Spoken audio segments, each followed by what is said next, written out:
Okay, welcome to Sisters of Liberty, one of my funnest places to talk. We love you. It's because you're such a more scholarly group sometimes than some, generally speaking. So Temple Mount and Daniel's numbers. I guess and I got to be honest with you, I was still figuring out where I was going as of yesterday on this. So I was trying to decide what I was going to head into and what I wasn't. I could have gone a million directions, but I decided that what's happening in Jerusalem right now is probably some of the most significant things that are going on right now in prophecy. Mm-hmm. And so I decided I'm going to kind of hit a little bit what's going on in the Holy Land, because I think when we have talked about Daniel's numbers, and obviously not every detail went down exactly like we thought it would. However, it's so obvious now that it did happen, that things are happening and going forward. So this scene that's my opening slide, you all remember. Well, let me start with, how many of you attended the Book of Mormon conference, this last one with Rod Meldrum's conference? Looks like just two. Well, good. Then there'll be just a little review for those that were there. I'm sorry. I have a temporary in my mouth, so I'm trying to learn to talk all over again for another 3 weeks. And then I get a permanent implant. But anyway, because of that, my tongue has to learn to speak all over again. It's worse than usual. What's that? It's worse than usual. I know. And I can't ever talk anyway. So I decided that this was going to be a fun place to go, because most of us, I don't know if you knew, but it seemed like people are really short attention span. It's like when it says in the Book of Mormon, and there was many signs, but people stopped paying attention because it didn't happen exactly right after the fact, or things didn't happen right on schedule the way everybody thought they would, and so people stopped paying attention. And then the sign came of his birth. So I just wanted, and it was actually in that instance 33 years later. But how many of you knew that they did a dress rehearsal of the Red Heifer in Shiloh as of within the last 2 or 3 weeks? No. Well, I guess it's a month. July the 1st. I guess it's about a month, okay? Did you? What's that? Did you know? Yeah, I did know. And they did a dress rehearsal. It wasn't the real deal. They took one of the disqualified red heifers, which just had a couple of errors that they couldn't make it go forward, and they did a practice run on the mountains of Shiloh. That's actually what is in the background there. I was going to say that's an actual photograph of the dress taking rehearsal. place, exactly. But also, they did one in 2019 that was just a regular cow. So this is not like earth shaking that they're practicing. They've been practicing for a long time. Just so that we don't get the normal complaints we get, raise your hand, even though it's you. Yes, sir. Okay. Yes, sir. We get a lot of complaints. We talk over each other. Yes, sir. We're guilty as charged. I take it you two know each other? So when you, how many of you are quite familiar with Daniel's numbers as I have presented them? We hear them, but we forget, so. Yeah. This is like. Yeah, okay, so It's like reading the Book of Mormon once and you're supposed to remember it. Right, Yeah. I get that. So this last Hanukkah, we were in Israel expecting the start of a sacrifice of the red heifer. But because it didn't happen exactly the way we thought, obviously, sometimes we make conjectures that are incorrect, but we were looking for what did happen. And that's what I'm going to go into, what did happen. And let me be really clear that we have always said that the numbers are solid. I couldn't make the numbers up. I couldn't make it work any other way. But the details inside the numbers, we can make mistakes. Absolutely can make mistakes. Okay, so that being said, this structure of these numbers, where the 2300 days starts, where the 1209 days starts, all of that I couldn't duplicate. It's all mathematical, if that makes sense. Along with what I call AA, which is the time from Adam. I've done a lot of calculations, and the math seems to be rock solid, as best as I can run the math, that we really are close to the end of the 6,000 years right now. And you can't hardly stretch it, at best, 3 or 4 years spread from when the 7,000 years actually starts. So, and it all falls together. So that's what I'm trying to bring out. But what I wanted to convey is when we were in Israel expecting something to happen, it did. It wasn't exactly what we thought. Okay, so let's go forward. Let's look at the prophecy we were talking about. Then I heard one saint speaking to another saint, the certain saint which spake, how long shall be put in red the vision concerning the daily sacrifice and the transgression of desolation, to give both the sanctuary and the host to be trodden underfoot.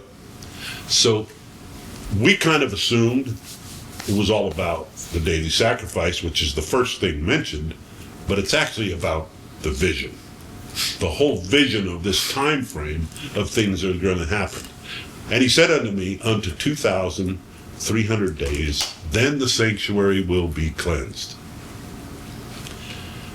And then it goes later in the chapter, it's on to say, and in the latter time of their kingdom, when the transgressors are come to a full, a king of fierce countenance and understanding dark sentences shall stand up. And his power shall be mighty, but not by his own power. And he shall destroy wonderfully and prosper and practice, and shall destroy the mighty and holy people. Now what does that mean? Well, I'm going to give you a little conjecture. I'm not going to tell you I know every detail about it ever. I'm just going to tell you what it logically presents by scriptural models and stuff. Destroy a mighty holy people. We often want to be very replaced with theology, especially in,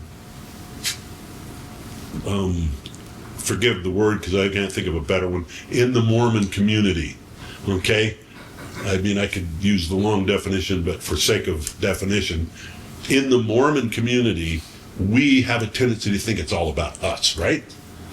I have seen this over and over and over. You see tons of podcasters and people talking about it's all about us. Well, you don't really understand your scriptures if you think it's all about us.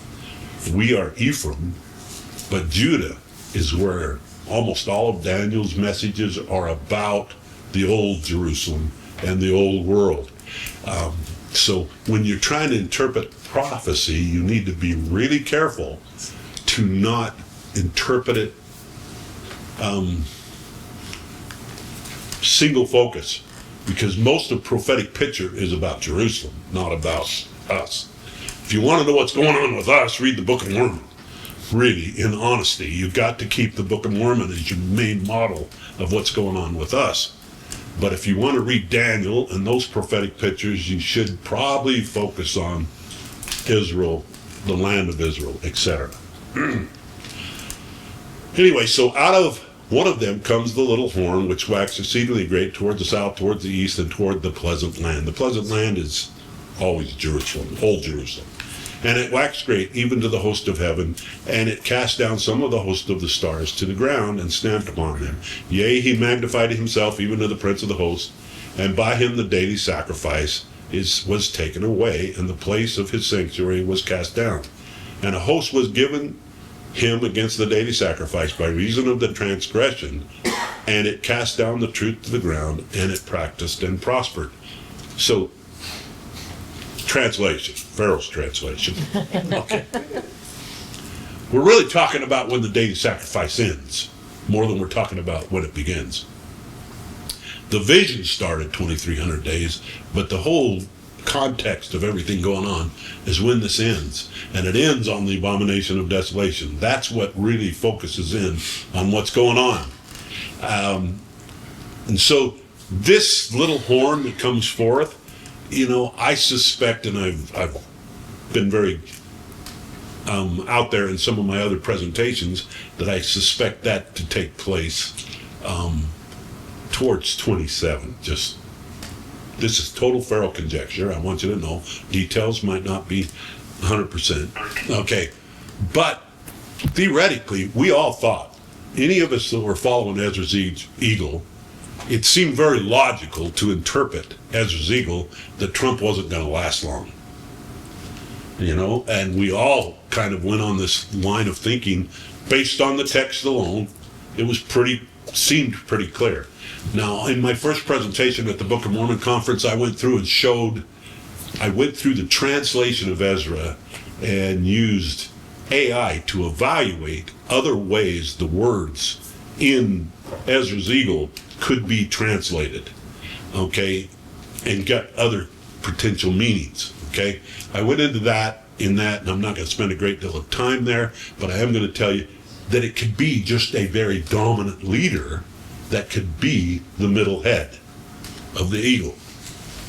So, based on that, I'm going to I made a case in that presentation that actually Donald Trump's second term is him feeling the role of probably the middle head of the eagle, and that doesn't necessarily make him bad. We've always interpreted that middle head of the eagle to be bad, okay?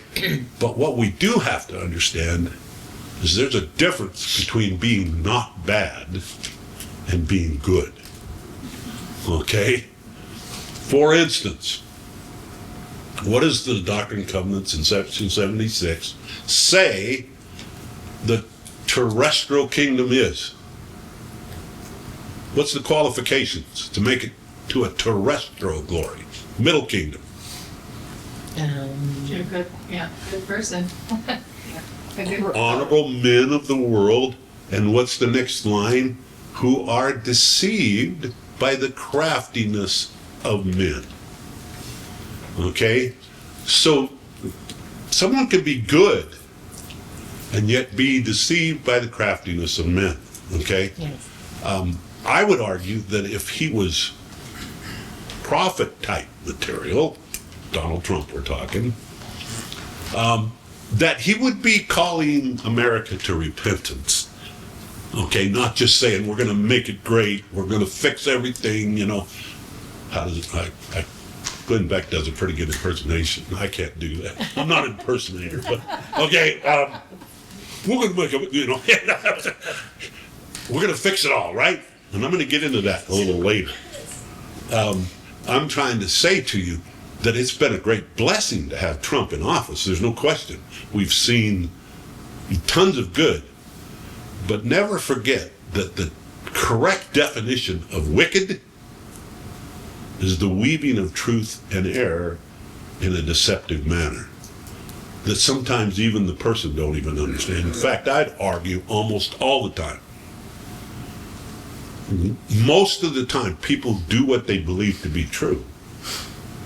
Integrity wise, and I would say that's true of Trump. Trump really believes what he's doing. And mostly, I agree. Okay, I do. However, there's some big, I'm going to call it caution flags, coming on the horizon. Okay, so let's move forward. Just go back.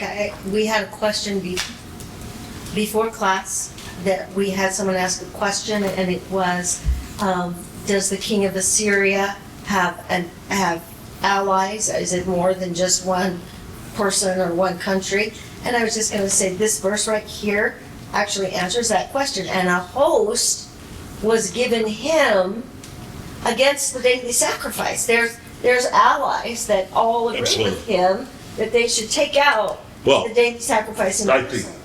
directly the king of Assyria, I'll do it. I'll get it out. I would say the king of Assyria, host, is going to be Islam.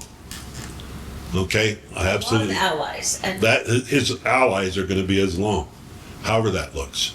Now, prophetic type, he comes out of Turkey. Based on what's going on Basically, I'm telling you that because Antiochus Epiphanes was where the first model of the Antichrist comes from. Okay, so if you look at it in that light, the Antichrist will probably come out of Turkey. More than likely. I'm not saying that's an absolute. Everybody's always been looking to Russia. But if you've learned anything in watching Russia in the Ukraine war, it wasn't as bad as we thought. What I mean by that is they're playing the game with outdated technology. Russia has not economically been able to keep up its military-industrial complex like we have, okay?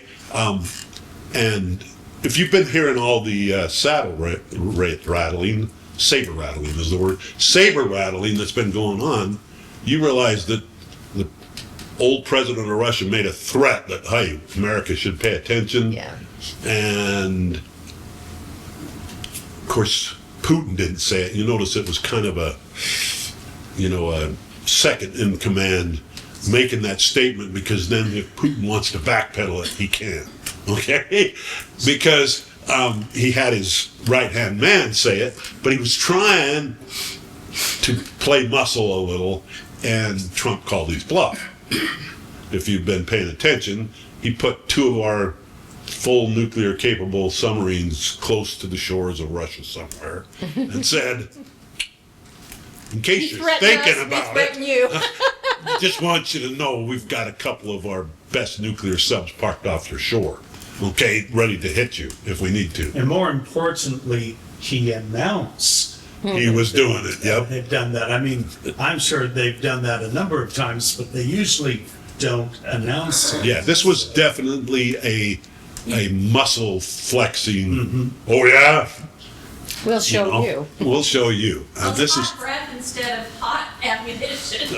anyway. So I'm not saying you know the problem with that is you never know when that can get out of hand. Yeah. Okay. Now at the same time, if Russia's smart, they're not going to play this game with Trump. I'm just telling you. And based on Ezra's eagle and Ezra making the statement that the fourth beast of Daniel 7 is the eagle, it says it rules with much dominance.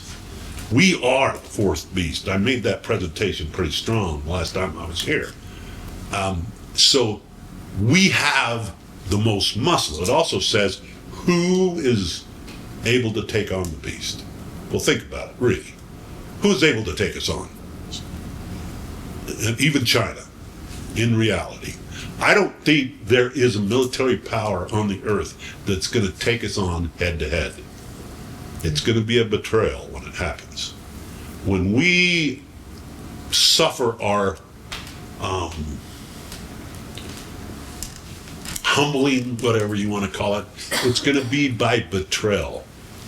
Okay, it's going to be by hook or crook, not by a direct on head-to-head confrontation. Okay. So I have Isaiah 56 ready to read before you leave the 2,300 days. If you don't have a slide on it. Go ahead, I'm not sure where you're going just so, yet.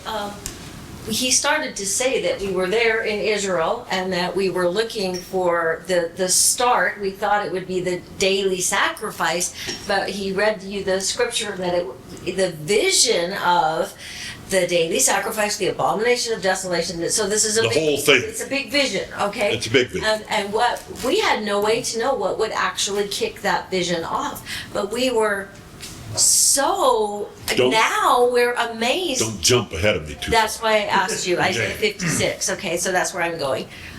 We were amazed to see that it was actually the start of prayer on Temple Mount, which I think he's going to. Yeah, but I want to read get you into the this now. verse. Go ahead. This go is for the it. verse. And when we were there in Israel that night, when they said that Ben Gvir had gone on the mount to pray and they couldn't arrest him. I'm gonna hit it real hard. Yeah, because he's in charge. They put this verse on the television screen, okay? And this is the verse. It's Isaiah 56, verse 7 and 8. It's actually a chiasm. It says, house of prayer, and then something in the middle of the chiasm. Okay, so listen and see if you can hear what the center of the house of prayer is. It says, even them will I bring to my holy mountain and make them joyful in my house of prayer. Their burnt offerings and their sacrifices shall be accepted on mine altar. That's your daily offering. That's part of the vision that Daniel was talking about. And then it says, and mine house of prayer, my house shall be called a house of prayer for all people. We had to wait till it was in the rearview mirror to figure out that the beginning of the vision was prayer being allowed back on. Well, and that's where I'm going big. And in the center of So that don't jump chiasm, that too Steal far. your thunder, right? Yeah, Right. don't jump and in ahead the of me too center far. of that chiasm is that the offerings would be accepted on the altar. So Okay. it's just a beautiful verse. Isaiah, that's Isaiah. Isaiah 56, verse 7 and 8. Actually, I'm going to have that way later in the presentation. I forgot Okay. that I did. Now that I think. That's why I asked, did you have it? And it came to pass that even I, Daniel, had seen the vision and sought the meeting, and behold, there stood before me a appearance of a man, and I heard one man's voice on the banks of the Uri, and he called and said, Gabriel, make this man understand the vision. We're never talking about the day of sacrifice. That was a connection that we made that was in, it was part of the whole, that wasn't the whole. So he came near and stood, and when he came, I was afraid and fell on my face, and he said to me, understand, O son of man, for at the time of the end shall be the vision. Now as he was speaking, I was in a deep sleep on my face toward the ground, but he touched me and set me upright, and he said, behold, I will make thee know what shall be at the last end of the indignation, for at the time appointed the end shall be. Now you all know that our whole name, Prophetic Appointments, is about the appointed times. And it's very clear when you read the Hebrew behind that, that's the Moed. It is a feast day, just like Christ fulfilled his mission the first time on a feast day, Passover. He will fulfill all these things on his schedule. Okay. Now, I'm going to go into a lot of video of interviews and things, so there's going to be a lot of backup to what I'm saying, that I'm going to give you videos to give this to you, because I could say it, but I'd like to show it, if that makes sense. So this, I think this first one is starting with an interview that we did on Temple Mount when we were there in December with the head of security for the Temple Mount Authority, which is Jordan is actually who is in control, or has been. I'm going to use has been.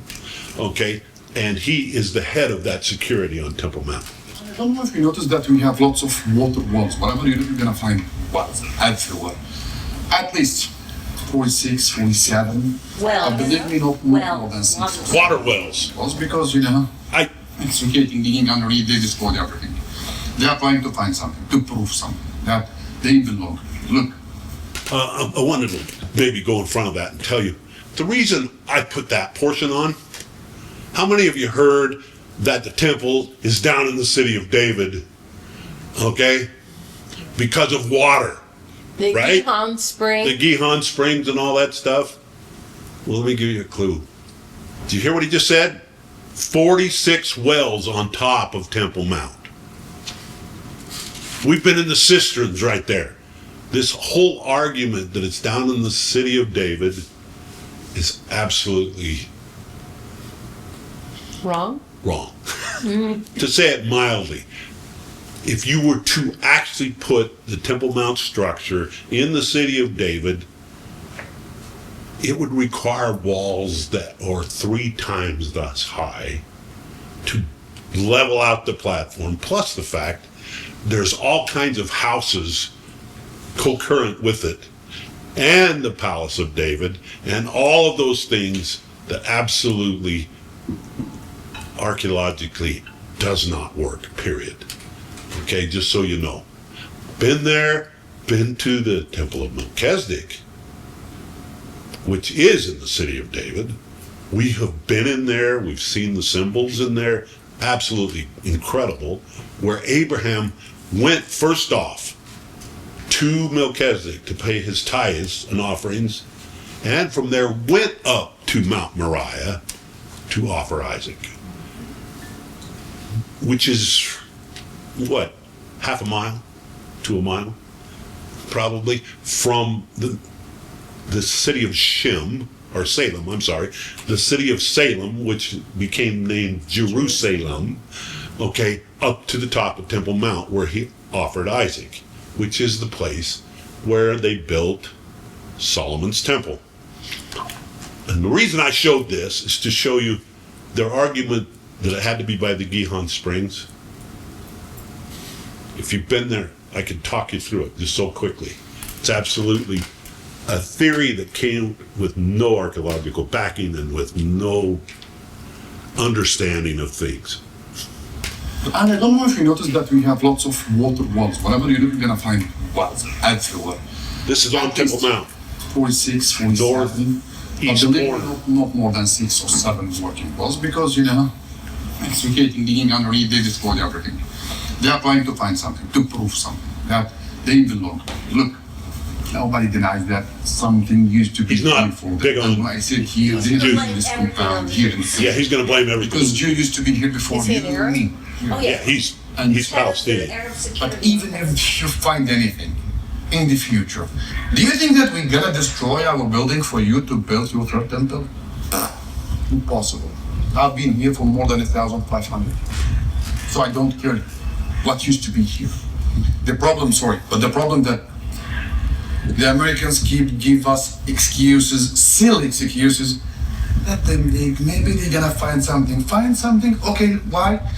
They said that there is something used to be here 2,000 years ago, maybe 300 years ago. Your country used to be for the Indians.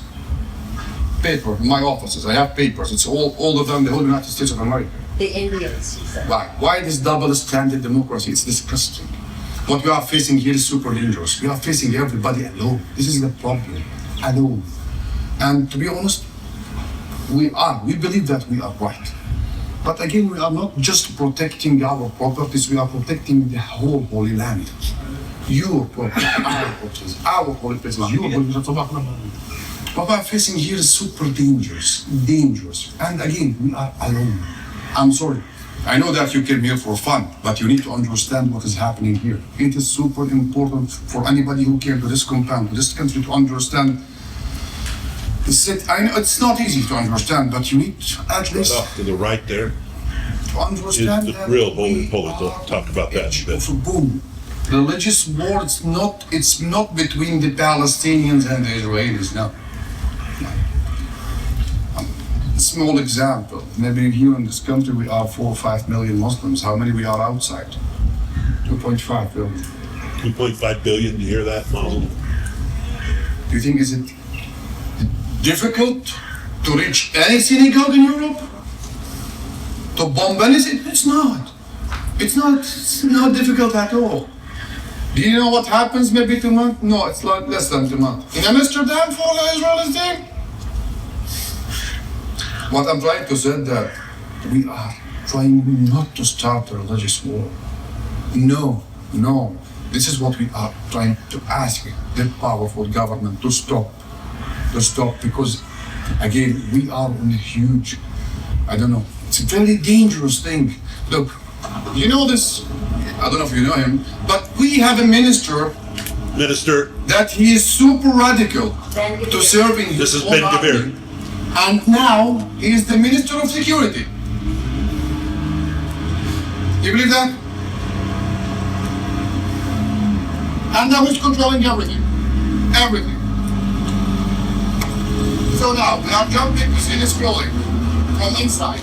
We need to take off our shoes and we're gonna put the shoes inside the building. We have a shoe. Okay, we're about to go on the Dome of the Rock.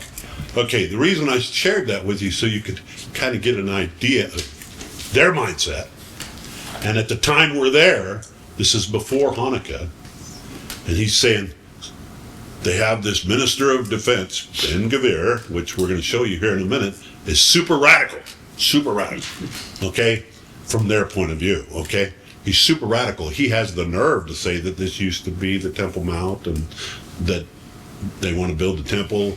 Well, now, And he has the nerve to say, if you hit us, we'll hit you back. more or less. Yeah. But the thing that's really fascinating about it is that at this time of this recording, we don't know what's going to happen on Hanukkah.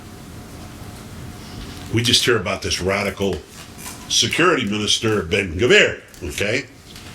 Now, I have to confess, I really debated whether to go into this part I'm about to. But I have made the election too, and I may ask Nancy to cut it from the recording she puts up. I don't know. Have to think about it. I'll get your opinion on it. How's that? Okay, and how many of you have ever been on a tour with Wayne Vinny? Anybody? One? Well, we're not doing good here. A couple. Heard the class and so forth. When Christ atoned for our sins, what he had of immortal, he did that immortal don't have. It was blood. He took all of our sins into his blood, recorded it. That was a recorded thing. His blood recorded him doing it. And then he squeezed it out of his body, soaked it into the ground. Yes, the earth is recording everything. Everything. It's recording our sins. It's recording everything we're doing. It's a constant. That's the immortality thing. Our blood recording everything we're doing. That's why we have to be resurrected. I- Our lives. Absolutely. I appreciate it. I don't want to sidetrack on this because you could all get carried away on this and we could talk about it all day. I mean, it was really crazy when we were there with everybody. Everybody started asking me all kinds of questions. Where was Christ with Pilate? Where was, Christ? Where was Barabbas? Where was he whipped? I got asked so many questions. It almost overloaded me, and I'm not. The whole idea is not about the rods. I'm not trying to make a point about the rods at all. That's up to you to take or do whatever you want with. Personally, it startled me the first time I used them. Absolutely startled me. I was like, she could testify. I was like, you gotta be kidding me. Anyway, what I'm trying to share with you is we're now headed north from where we were talking to the Palestinian head. What was his name? Aluni. Aluni? Close enough. Okay. O-U and Anyway, we're on the mount now. The Dome of the Spirits is to the right, the Dome of the Rock to the left. Pointing right to the Dome Where of the is Rock. the Holy of Holies from Solomon's temple? Holy cow. That was a speculation I've had for a while, but I didn't confirm it anyway. And the reason I have that speculation is because Herod ordered the temple rebuilt in 17 BC. Okay, and in 17 BC, he did all this reconstruction. In fact, in Luke, it says, when Christ says, if you destroy this temple, I will rebuild it in 3 days. And they thought he was referring to Ezra's temple. But they'd actually been 46 years building this mount and the new temple when Christ said that. And that's why they say 46 years. And then 3 years later, at 49 years is when he atoned for the sins of the world.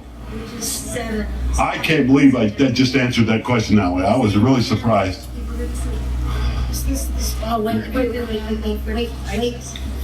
This is the spot where I believe the altar was that Abraham offered Isaac. In fact, I'll ask that question because I think I have before.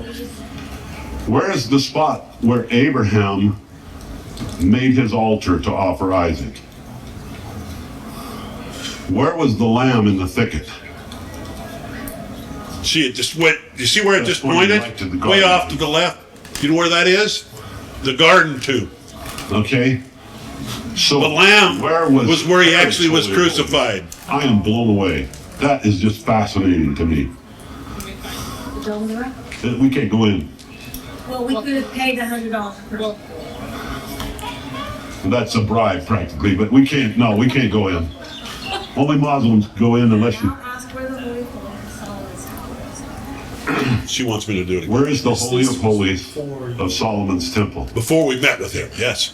I cannot believe it. I've had a hunch about it and never asked the question. I can't believe I never asked the question before.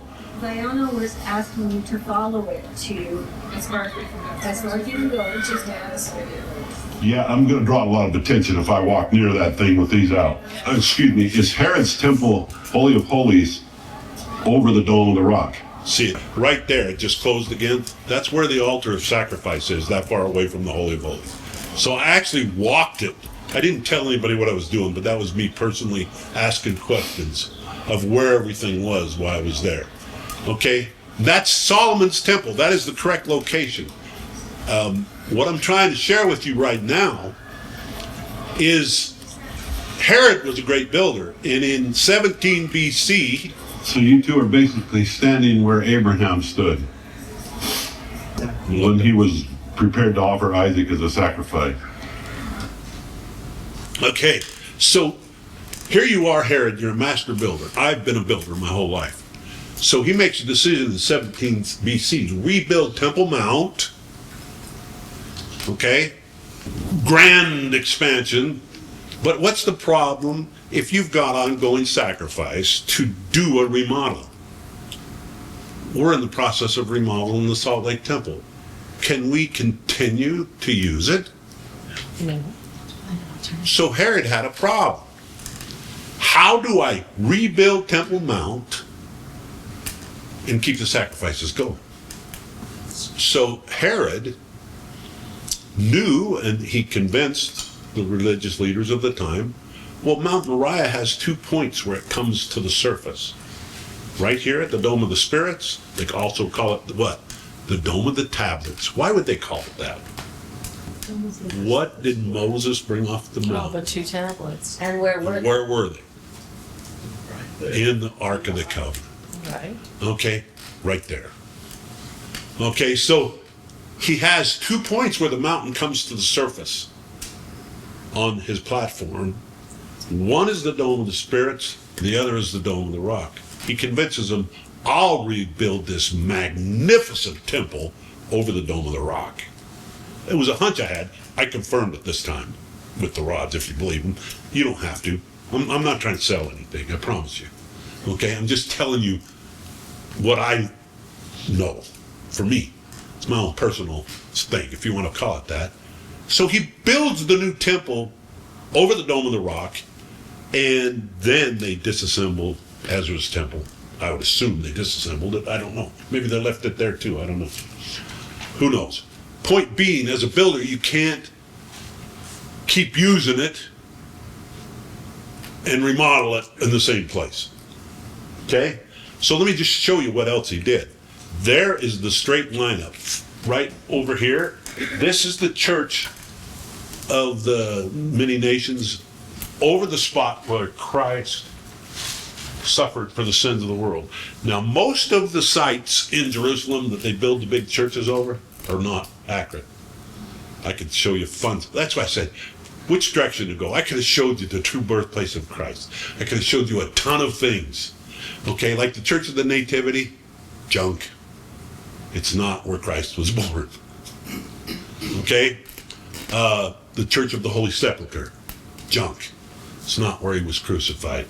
But you know what Constantine's mother, Helen, accomplished? She finally got something right there. Oh. No, she didn't pick this one. Oh. Do you know what she did accomplish when she picked the Church of the Nativity and the Church of the Holy Sepulchre? She protected the real sites. Oh. All the Crusades? desecration. That was the word I was looking for. All the desecration of those sites by the Catholic Church and all that. They didn't get the real sites. Where are they?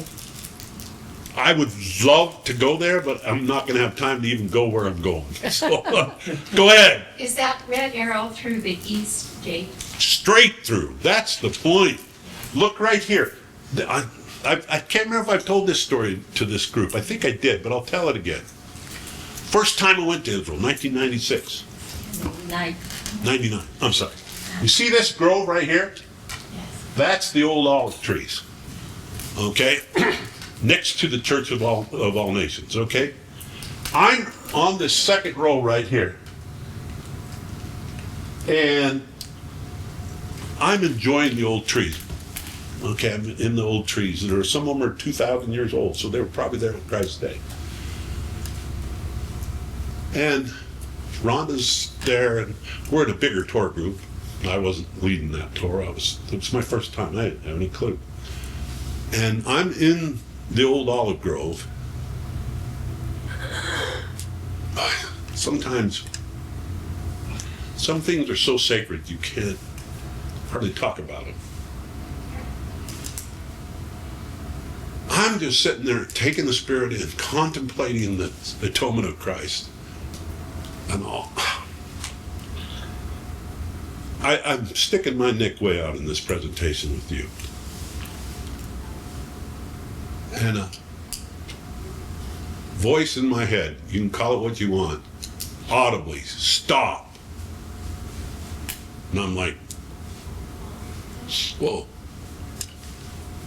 Turn, look west.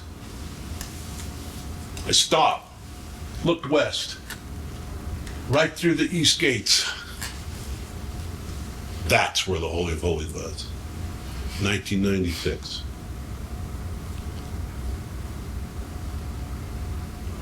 Tears just started flowing out of my eyes. I couldn't hold them back. And I walked over to Rhonda.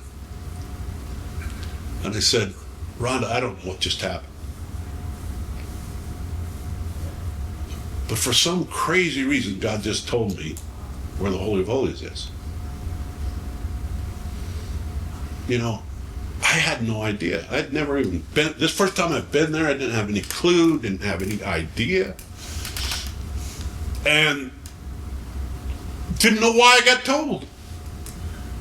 And then this last year in December, and I've done tons of research now on Temple Mount because that's enough to get your curiosity going, you know, right? And so I'm on there now and I'm realizing there's so many scriptures, and I could pull up a bunch that show you that Christ was directly looking into the Holy of Holies from where the atonement took place in the ancient temple, where it should have been before Herod moved, where it really was, where Abraham offered Isaac on the Dome of the Tablets or the Dome of the Spirit. Now you might ask, so what? Do you realize they could build the temple and not take down the Dome of the Rock? By treaty, they could decide to share Temple Mount and be in the right place.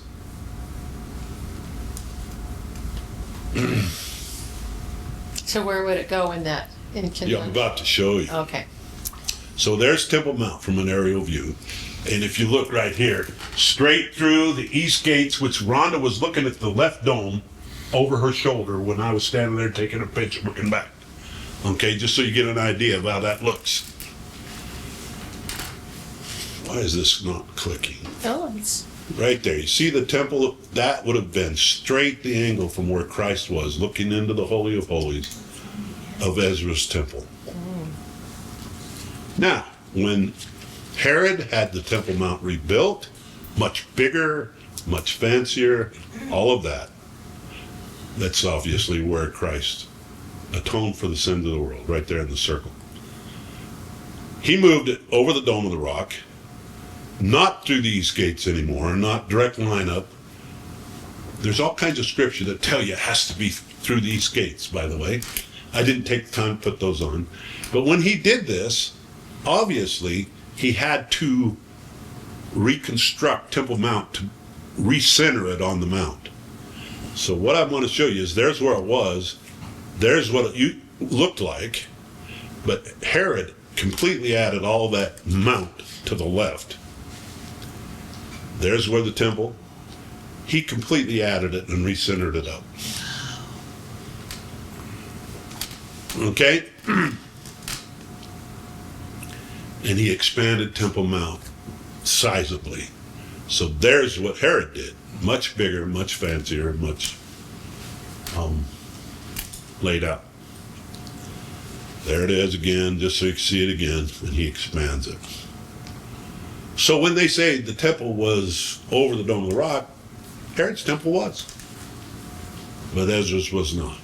I believe they're going to this is one of those I believes that is very conjecture. I'm not trying to tell you this is prophetic or I've had any inspiration on this matter. This is my hunch.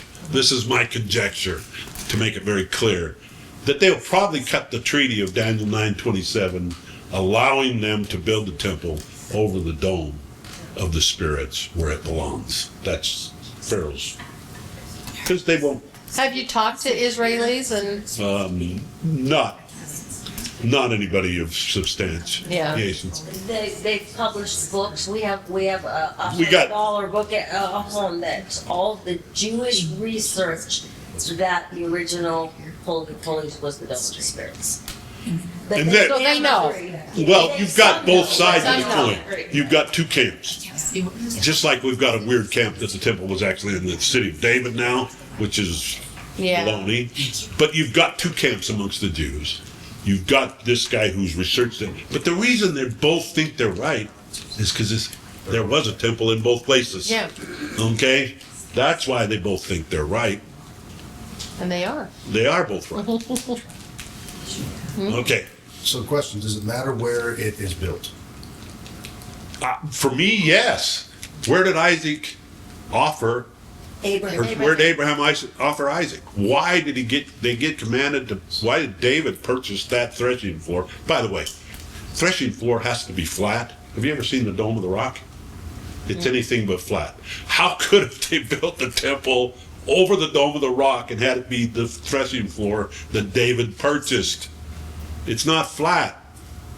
They'd be, if you looked at it, they'd be trying to thresh their grain on a knoll. Okay? So that's another argument that the Dome of the Rock is not the real place, but it is Herod's place. But you know what? That doesn't surprise me. Because God has a way of protecting the true things, like he did with Queen Helena, if you want to call her Constantine's mother, who picked all the wrong sites. The wrong Mount Sinai, the wrong everything. Picked them all wrong. Thank you.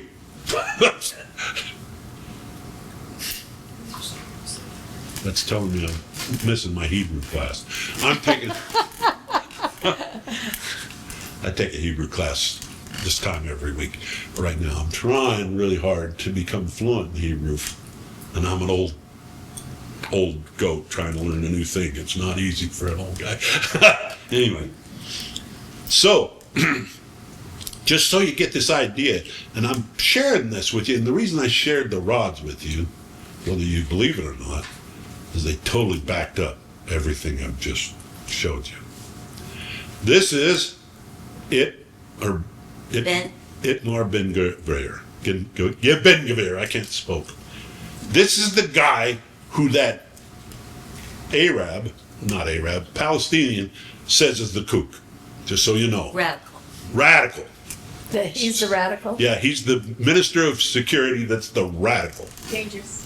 What's that? Dangerous. Dangerous, yeah. Right. So Very dangerous. You have the Minister of Security for Israel, Ben Gvir, and then Aoni, who we were talking with, he's the Minister of Security for Palestinians on Temple Mount. So, but he is the overall security for Israel.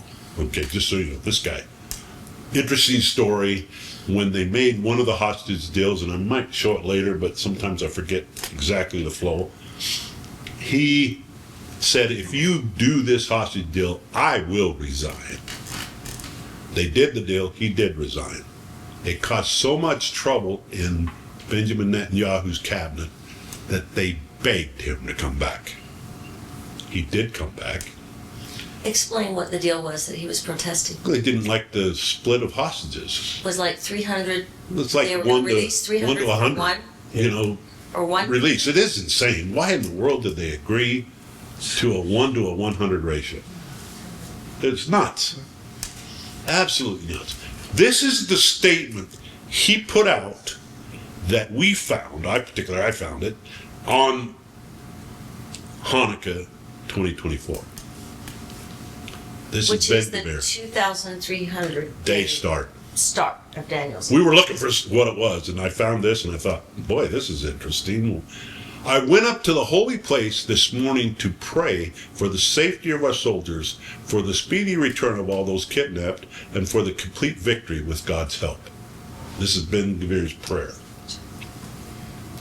Now, I want you to know, when he did this, they were still arresting Jews for praying on Temple Mount. This is just December. Not even a year ago. This is Hanukkah. Christmas. This is last Christmas. He did this. But guess what? He's the head of security. You think they can arrest him? He actually, I think I might have it. This is outside the gate when we were there. This is not the gate the Jews can go through. This is the Arab gate. It took me calling my Islamic bus driver friend and asking him to translate that. What are they saying? And he told me. Let me give you the back, though. You remember that 2,300 days started on Hanukkah. So this is Hanukkah. And so there's dancing. It's a festival, right? And we are walking off of Temple Mount. And all of these boys, you notice they all have their shoes off because they're at They the got their temple, kippahs. right?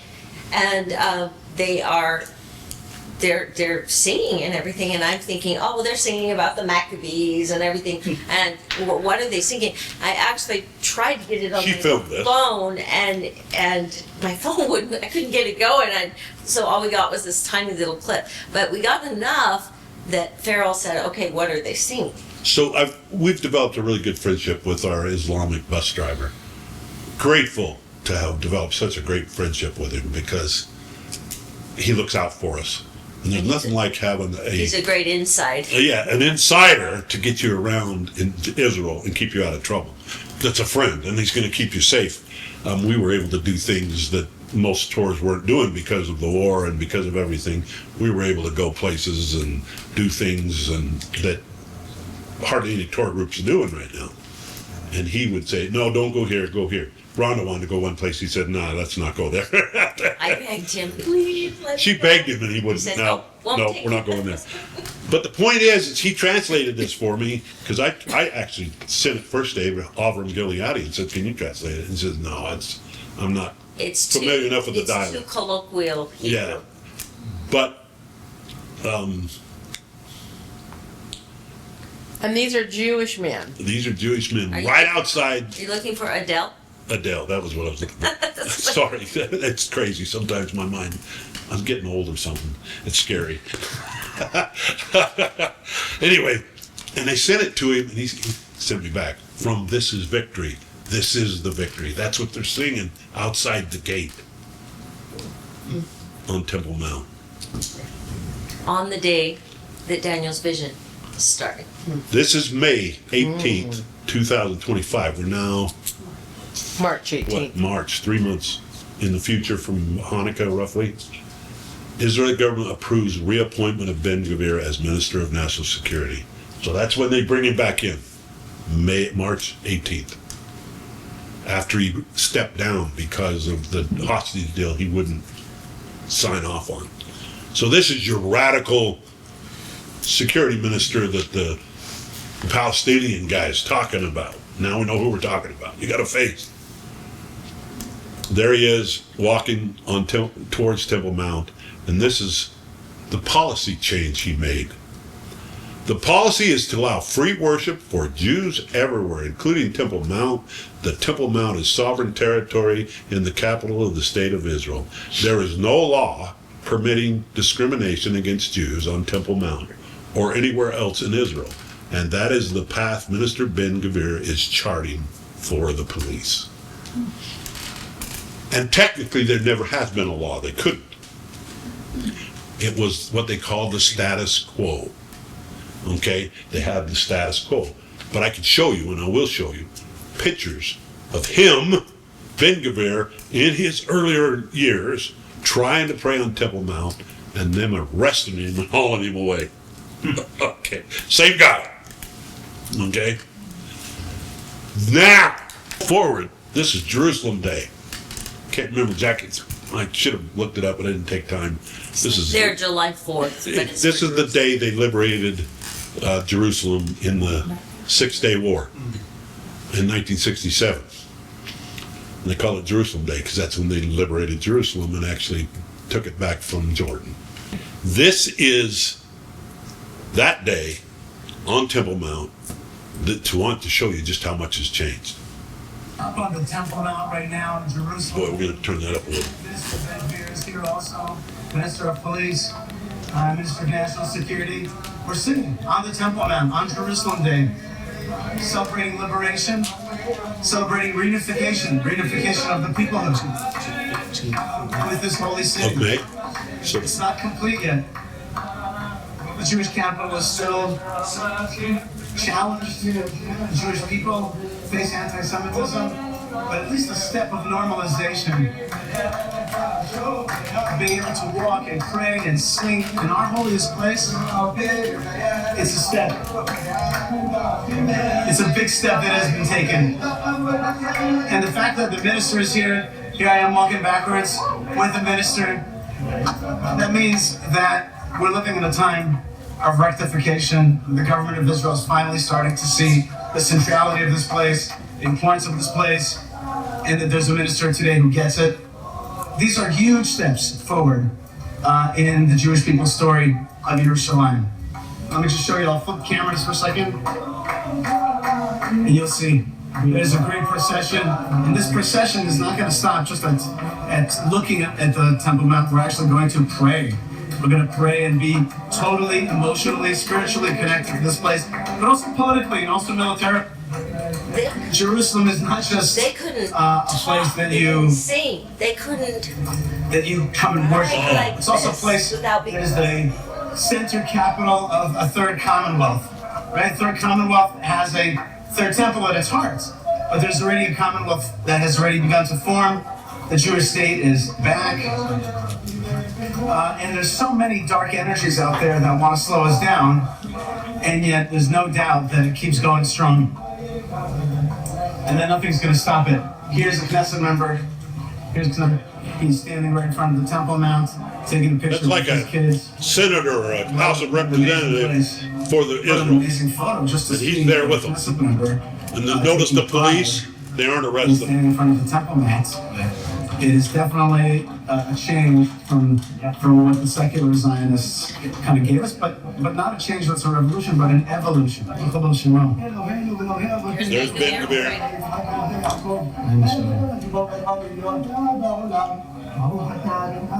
This guy, Amen. how can I say?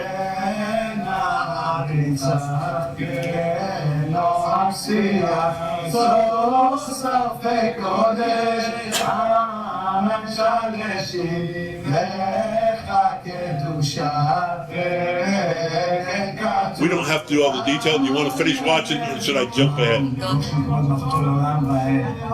Rhonda wants to see it. She said, go ahead. Okay. Then we have the Red Heifers, which we know they have done a mock-up in Shiloh.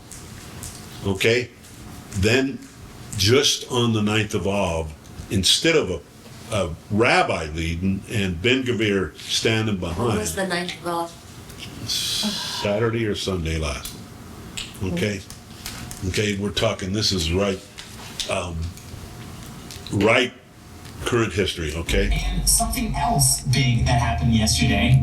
For the first time in 2,000 years, a leader of the nation of Israel, someone from Israel's government, led prayers on the Temple Mount. Minister Itamar Ben Gvir led prayers in the place where God's physical presence actually rested. This time he led the prayer. Redemption is happening in Israel. Prophecy is taking place right before our eyes.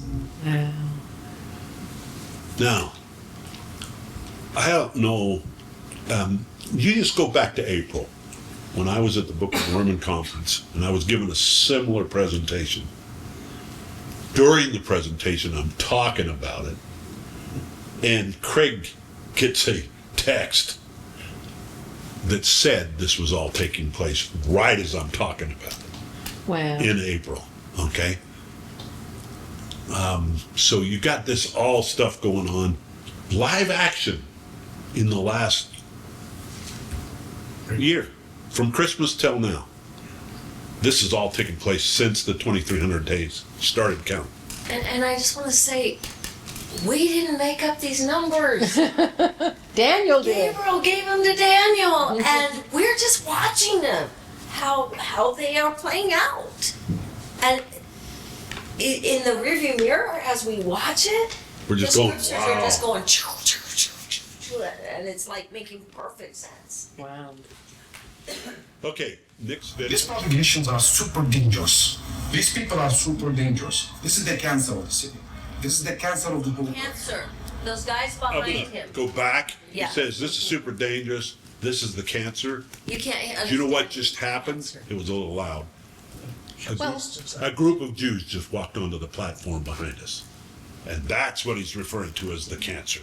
the Jews. The Jews. Jews Yes. are the cancer. That's nice of him right there. These propagations are super dangerous. These people are super dangerous. This is the cancer of the city. This is the cancer of the whole earth. The main reason for October the 7th is these people. Why? Don't believe me. Maybe you're gonna say that he's a Palestinian. We used to have more than 16 schools inside the school compound. 16! Now we have just 4. Was the rest occupied by the Israel forces. So what we are facing here is super dangerous, and I'm gonna tell you something before the 7th of October, before October the 7th. I warn everybody that we are on the edge of a boom. 2 weeks ago, I was in the United States for more than 2 months in the State Department. Silly people, shits are ruling your country. This is the Biden's day. We were actually there with Biden still in power. Shit media. We don't know anything about what is happening here. So now most of the people are blaming the Palestinians that they started October 7th. No. And they want us to condemn the 7th of October. No. We've been facing these people for over 75 years. What happens in October is just a reaction for a big action. And now, believe me, we are on the edge of the religious war. These people, the problem is not the Muslims, no. Their problem was not Jew. And when you leave this compound, just Google it, what happens in Jerusalem just before the war started. And you will see how many Christian cemeteries they dig. Just because they're Christians. How many Christian doors they attack. How many Christian ladies they sexually abused inside the altar of Jerusalem. Again, don't. Just when you go out, just take Just a second, I'll get there. and you will see videos. You will see videos. This is the problem. The media is the main problem. I'm telling you, don't believe anything you hear in your media, especially in the United States. Okay, it's especially in the United States. I would agree with him pretty much if you're going mainstream media. But what I wanted to point that out for is you see how much he believes his perspective? Oh, yeah. Very much believes his perspective. We're on the bus with Adele, who is the Muslim bus driver. Good friend, and yet I'm listening to him and his news compared to my news. And it's Arabic, but it's got And compared to the mainstream translation news, going across the all of them different, complete different story. The story they're hearing is put out by the Palestinian Authority. Okay, he's getting his news that way. Most of America gets their news through the mainstream media, and I get my news through direct Israeli channels. It's all different news. Okay, just so you know, it's all different news. And what he said about Christians being attacked and all that stuff, I don't know if you've been catching lately, the way that the Palestinians have spun that Christians are being persecuted. If you go to the real sources, you find a whole different story. Don't suck into the narrative. Okay? The narrative is not accurate that you're getting on most of those kind of stories. They're not attacking Christians over there. It's not happening. Unless those Christians are misbehaving, if you're breaking the law, you're going to get punished by the law. Anyway, just so you know. The fires supposedly they set up in Samaria and all that stuff, not an accurate tale. You have to, and I don't have time to go into every situation. All right, this is the scripture you were talking about. Actually, you need to add Number 8. the next verse, because that's what makes the chiasm between them. Yeah, well, I obviously House of probably prayer. didn't do everything. This is what Rhonda read earlier. Even them will I bring to the holy mountain and make them joyful in my house of prayer. Their burnt offerings and their sacrifices shall be accepted upon my altar, for my house shall be called the house of prayer of all people. This is their goal, actually, and they don't want to exclude people. You've got, unfortunately, we have got the conservative audience now being fractured like crazy, with people like Tucker Carlson and Candace Owens, who absolutely seemed in our camp in one sense. What I'm saying is Satan's way at work Yep. to bust us to pieces. I just watched it, and she was totally against Israel, and I was shocked. That's what I say. And actually, Tucker Carlson's kind of flipped Yep. against Israel too. Stuff like that.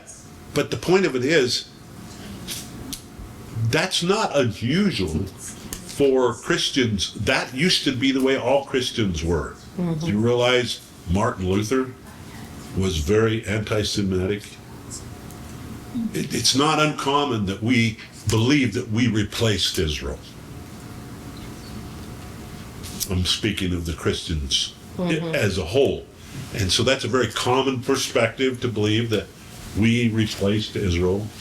And what are you doing? Keep talking. Go. She's going to add 8. No, I'm not going to add 8 because it's all in 7. I'm just making it. You did the fancy stuff. You Okay. did. It's okay. I'll fix it. I got it. I'm just. What is a good wife for? Fix me. I really think you guys know each other. Okay, so I can't do it because you have your back shadows on it. But if you put a return right there with the burnt offering after the colon, and then Just put a return after the return after the for mine, then you've got the chiasm. You've got the house of prayer, and the offerings being accepted in the center. I think it's so cool.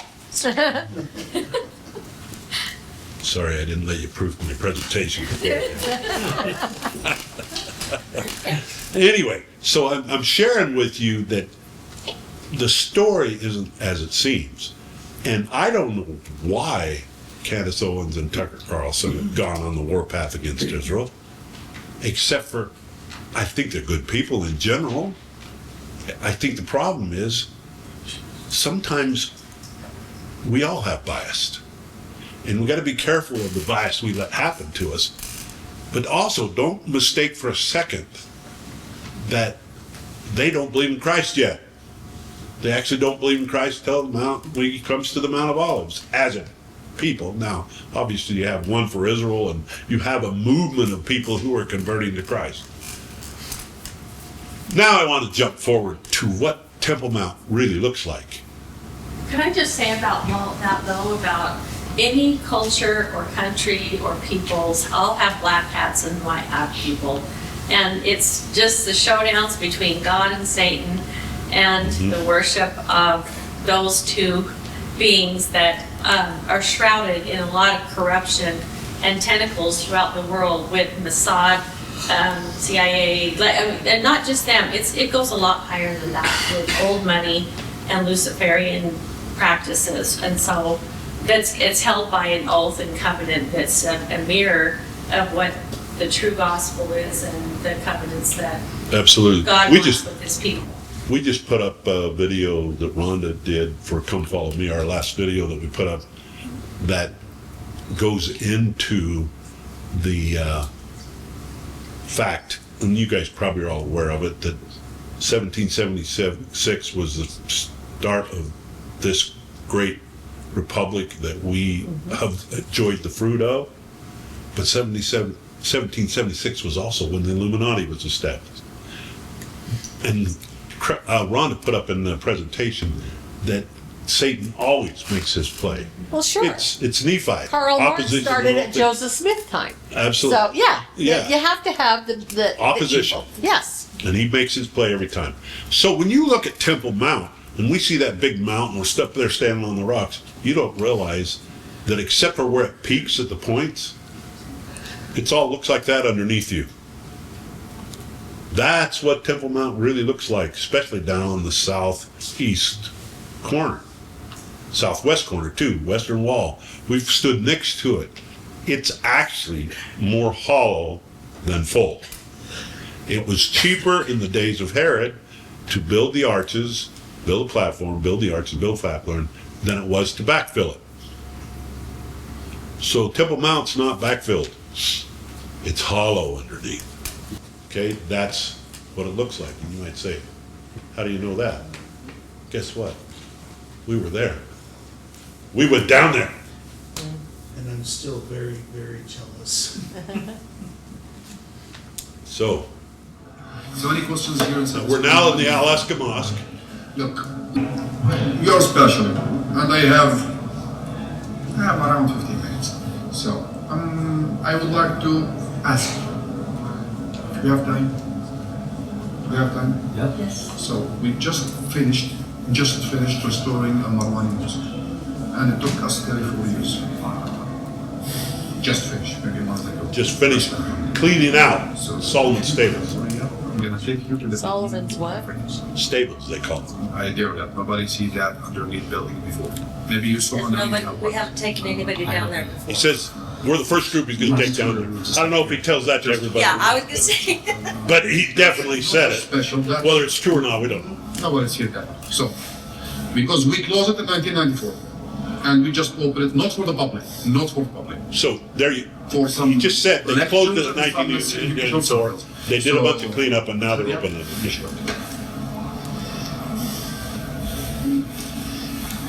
Now, we're walking out of Alaska. The reason we got this tour. Pause for a minute, Rhonda. Up to your left is bullet holes in the windows of all the different conflicts that have happened in Alaska. Now we're walking towards the entrance under the Temple Mount.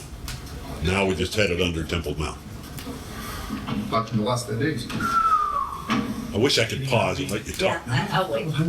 So we're now under Temple Mount. Wow. Look, this compound can hold maximum 200,000, and we are prepared for 150,000.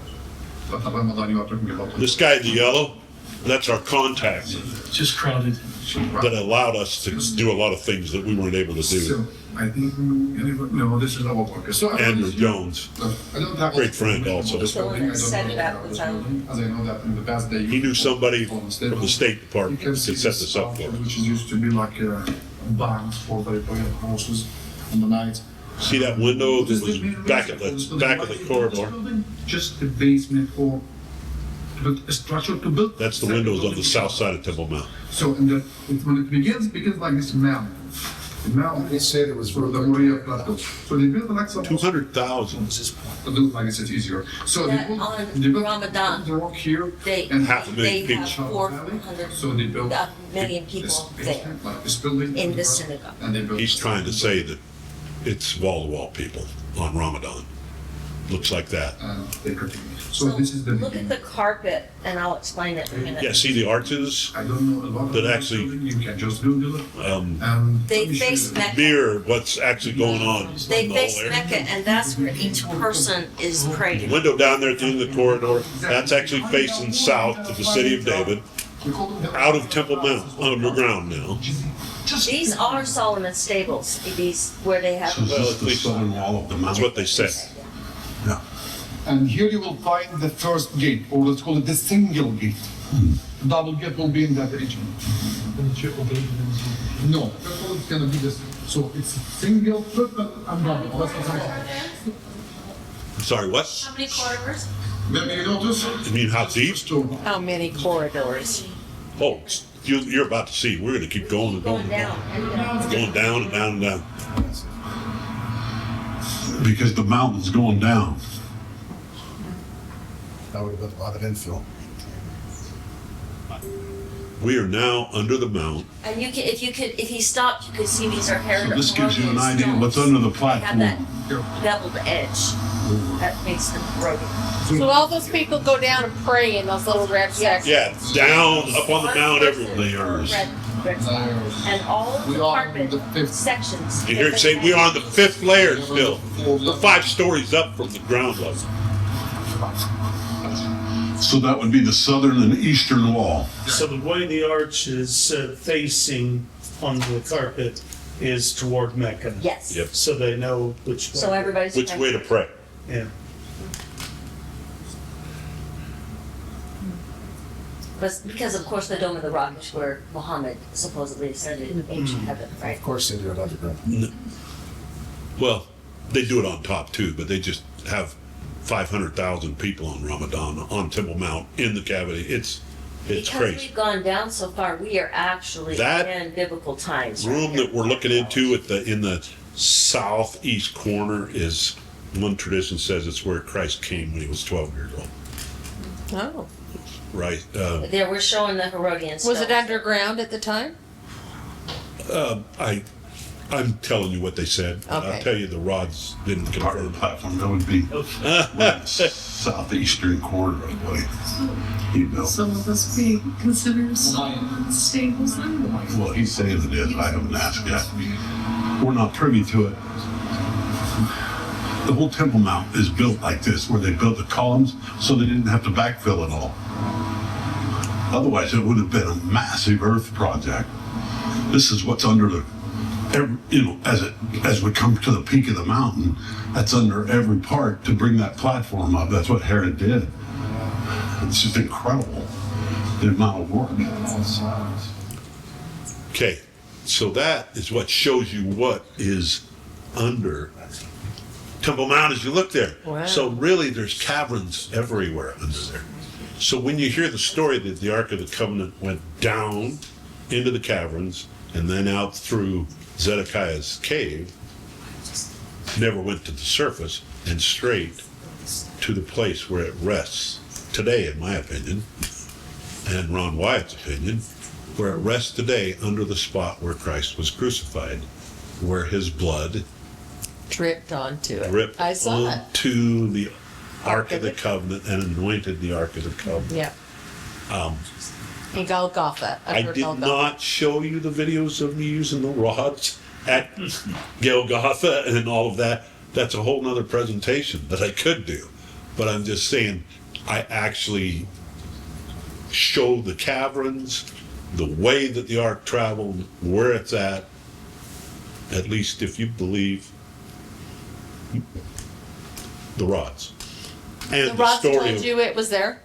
absolutely. Yeah. And the death. But you know what? I watched Ron Wyatt's deathbed thing, and I truly believe. I absolutely do too. Absolutely. Well, I do more than I ever did because not only did he say it, but the rods confirmed it all, including the tunnel And we walk. under. We've got videos of Ron and I walking over top of the tunnels and everything to go there. What metal are the rods made of? Just They're hangers. brass. I think it was, Actually, Wayne Made May from hangers. got them. All the ones I have. Hardware. Wayne May got, and they're just brazing rods, just bent with a bend in them. There's nothing fancy about the rods. They're just. We got to hear Ron Wyatt's really good friend and partner back in west of Nashville. Oh, that's At yeah. the museum, the Wonder Museum. At the Wonder Museum, his close associate that did a lot of excavation. That's a whole fun another presentation that I'm not doing right now, but I actually have video. I'll just tell you a little bit of the story. I'm in Zedekiah's cave and I'm down there and I know where the tunnel goes and where the rock wall got rocked over so they can't go. The The Israelis rocked over it, so you can't go there. And so you got this cave and it goes out and it's got this big rock wall. And I know where it is, and I'm sitting there in the cavern and I'm going, and so I'm bad. It's off where the I- path is. I jumped the fence and took a dash for it, and the guy caught it. They You have gotta come back, security come back. cameras. I actually got to the wall, but I didn't get much filming done. And he called me back, and this guy's at the ticket booth, and he's kind. He says, "You get me fired. Don't do this. You'll get me fired." Blah blah blah blah blah. And so we're all kind of sad that we weren't able to all go in there. And I actually got up and started walking towards the garden tomb as I was going out the door and headed up the stairs. And one of our people in our tour came running after me. He said, "You can go in." And I'm like, he says he's going to turn off the security camera. He saw me on the security camera. Okay? And so I come back and he says, "I'll turn off the cameras, but just you go in." He didn't want the whole group in there. Extra cash. Reese's poems, and he's happy to. Well, actually, truthfully, I even tried that with it, and he says, "I get in trouble, blah, blah, blah." But anyway, he let me in. I got some really good footage in there, but I didn't take time to put it in this presentation. But then, as I start hearing commotion starting, so I come out, and he's really grateful because I came out just in time that his boss is coming through the front. Okay. So he's like, anyway, incredible opportunities that God has just allowed us to experience in Israel. And I could tell you stories beyond stories that are just really fun.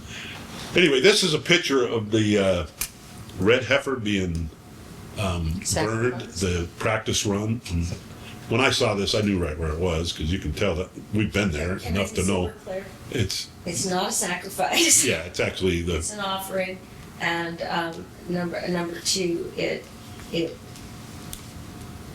it's off of Temple Mount. It's not on. It's not supposed to be on So Temple Mount. in no way is the offering of the red heifer a sacrifice or the daily offering. It's not. It's just It's the something ashes. God commanded to cleanse and purify the temple and the implements and everything. And there's even science behind it when you think about it. So when they do it, it's not the beginning of the daily offering. The daily offering is a lamb, and it's offered every day. So it's different, and I just want you to understand that when you see all the big media hype about it. And this was a practice. And it's just a practice for when they get the real ashes. And the red heifer that they did sacrifice there, or not sacrifice, but Offered there, I'm probably saying, don't thought. use the word sacrifice. So it's a practice, why should I suffer? Anyway, it's not completely without precedence, because how do you make soap? Ashes. At least in the old days, they used lye, which is direct product of ashes. They actually It's chemically. a symbol of cleansing. It's just basically it just produces soap, and it's some ceremonial soap, if you want to put it that way. And who's doing this? The Kohanim? I'm sure that's who was supposed to. Although we need Brian Stinson Temple Institute. and Temple Institute are orchestrating. Byron funded it. Byron funded it. I recognized instantly where that is. It's in Shiloh, Shiloh, depending on how you say it. You can tell this is actually up at Shiloh, where the cows are being held right now. So anyway, it's really cool that way. A rehearsal for the red heifer ceremony has just taken place in Israel, and the Jewish people are continuing to move forward with plans to build the third temple. I believe Donald Trump will play a role in this. We'll see how this is all connected, as well as a Talmud prophecy that the Jews believe was just fulfilled, that they think will usher in the Messiah, when in reality it will usher in the Antichrist. The red heifers are currently being held at a facility in Shiloh, and some of them still do meet the qualifications to be used in the purification ceremony. This guy right there in the picture is our good friend Larry, which we actually, for the first time, both of us went to Shiloh on the same bus. Coincidence, if you believe in coincidence. I believe in. Another story. Yeah, it's such a beautiful story. Good friend now. We have direct contact with a lot of these people. Look like brothers. Been last year. Is that when Ted Cruz's father was there? Yeah, that's the same trip Yeah. that we met him. Actually, it wasn't. No, I was gonna say Actually, it wasn't wasn't. Raphael. Actually, it wasn't. I had to think The about that. first time. Okay. This was another trip where the Lord just A rehearsal? arranged us to meet him on the public city bus on the way to Shiloh. Okay, so now we get to Daniel 9:27. We get to talk about the big prophecy scripture for all Christians, for everybody. This is what they all come down to, say in this last 7 years. This is the scripture that promotes that interpretation. Daniel 9, verse 27. And he, now talking about the Antichrist, shall confirm the covenant with many for 1 week. I'm going to argue this is probably the little horn, not the Antichrist, actually. I used to think they were the same. But anyway, he shall confirm the covenant with many for 1 week. And in the midst of the week, he shall cause the sacrifice of oblation to cease. And for the overspreading of abomination, he shall make it desolate, even until the consummation. And that determined shall be poured out upon the desolate. This is what everybody's coined the abomination of desolation to take place in the midst of the week. This last 7 year period, which if you've seen our charts, it's starts in 27. The treaty starts in 27. The best interpretation we can lay over it anyway, over the numbers. So that treaty, notice it said confirm the covenant. It didn't say make the covenant, it said confirm the covenant. I think the covenant's already been made. I think the Abraham Accord is the covenant. With Trump? The Abraham Accord? That Trump helped orchestrate. He actually With Netanyahu. Netanyahu and United Arab Immigrants and a couple other countries, small. And Saudis have been talking about getting involved. Mm-hmm. A lot of them are now talking about getting involved. But there's a lot of dance going around the Gaza war, and they haven't landed on this yet. But my personal opinion is it's probable that the Abraham Accord is the covenant, but it's not going to be confirmed with everybody until Turkey gets on board. When Turkey gets on board, it has begun, in my opinion. At that moment, that's just best conjecture. How will Turkey get involved? In your opinion? They'll sign on to the Abraham Accord. Oh. It's just my hunch. I mean, I don't know. For sure that's true. It's just type and shadow makes sense. Okay? And you have to do a study in the book of Revelation to see that the Antichrist figure comes from Turkey. Yeah, that's a whole nother study that I don't have time to get into. But what I'm trying to lay out for you is the framework's all here, folks. It's rolling. It's not exactly the way we anticipated every detail, but it's all rolling. This is happening, live action. It's happening now. And the thing that I think most of us, and you can almost find out, we've had a person we've bought wheat from time to time, a farmer, and he anticipated a lot of demand for wheat, and then when Trump got elected, nobody bought hid wheat. So right now you can buy wheat really cheap, at least from this guy. Okay? What's his name? What'd you say? What's his name? Get it for you. Anyway, long and the short of what I'm trying to share with you is the circumstances. It's like we've all assumed Trump's our savior, practically. We think that he's going to save everything. And I'm trying to tell you, and I said this in the Book of Mormon conference, and I'm going to say it really clear now. Trump's done tons of good. But America still isn't repenting. No. So let's face it, folks. He can't save anybody. But what really scares me is the report I've heard of what he's said, and I'm going to play this video for you here in a minute. And this is what's even more scary about this whole situation with Trump. And it's not that I think he intends it to be bad. I don't think he intends. But you remember what I said about wicked? Good and weaved together with bad? That is actually the definition of wick. It's wick. Most twisted, yeah, out of not incorrect perspective. Don't get me wrong. I voted for Trump. I'd vote for him again. But the problem is there is no solution to America or the world without repentance. That is the only real solution that we can get in the long haul. Yeah. What did the Book of Mormon tell us? Jesus Christ is the God of this land. And if we reject him, what do we get? Wiped off. The broom. Swept away. Okay? This. Bring this up, said that you want to have peace in these places, not just Russia and Ukraine, it's obviously the Middle East. I know that that's a very tough task. I don't think maybe you get enough credit for what you accomplished and your administration accomplished with the Abraham Accords. The Abraham Accords, and they did nothing. Talking about Biden, didn't they? Iran was willing to do a deal. I would have had Before a he got deal with elected Iran within 7 days after the election. I actually said, let's delay it till after the election because I was sure we were going to win the election.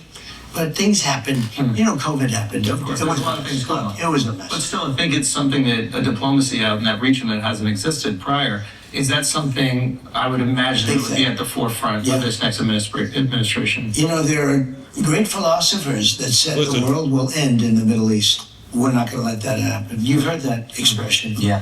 They said the world will end someday in the Middle East. We're not going to let that happen. Yeah. Well, listen, thank you so much. Thank you so much, Mr. President. I really appreciate it. Guys. Now you might ask yourself, That was up. what was wrong with that? Who philosophers said it's going to happen in the Middle East? I think they call them prophets. Yeah. Yeah. Okay? They weren't philosophers. It's the scriptures. And he doesn't know the scriptures. He just referred to prophets as philosophers. And he just said, we're not going to let prophecy happen. Why? Because he's the deal maker. And he is going to broker this deal for peace. What did I just say that was? So is that contradictory to the pattern of Cyrus, King Cyrus, that became a help to the Jews in a good way? King Cyrus definitely blessed the Jews to go back and build the temple. But was he a righteous man? Not in the beginning. Not at all, really. He never really was a righteous man. He just facilitated the rebuilding of the temple. I think Trump's going to facilitate the rebuilding of the temple. And in his mind, it's all good. It's, Yeah, in his mind, he's doing everything right. He's going to come up with this treaty. He doesn't realize that he's actually just playing into the whole thing. The whole prophetic picture. Well, the Lord uses who he uses. What's that? The Lord uses who he uses. Yeah. Exactly. So do you really think he's got the power to not let this happen in the Middle East when the God of heaven has told Daniel? The hard thing about this all is he really believes it. And most of us do. Most of us are going to see this all go down and we're going to say, yeah. And in a way, I guess I am too. Yeah. Yes. Do you know why? Let's bring it on. I'm ready for Christ to come back. Let's make it so. Make it so. Let's do this thing, I just wanted to read Isaiah 9, verses 8 through 10. The Lord sent a word into Jacob, and it hath lighted upon Israel. And all people shall know, even Ephraim and the inhabitants of Samaria, that say in the pride and the stoutness of their hearts, their bricks are fallen down, but we will build with hewn stones. The sycamores are cut down, but we will change them into cedars. The Lord hath sent a word into Jacob, and it hath lighted upon Israel, was the first part of that Jonathan Kahn Harper. Yeah, the Harbinger, Right. 9/11. But what I'm saying is that was just a mini type and shadow of this prophecy, which is that the Lord will light the way for Israel. And Ephraim in the pride of their hearts will say, no, we'll do it. We'll do it for you. And I'm gonna let you see this again, just so that you can get this completely in context. During this, I've said that you want to have peace in these places, not just Russia. Look at the date, Obviously, in the Middle East. I know that that's a very I tough do. task.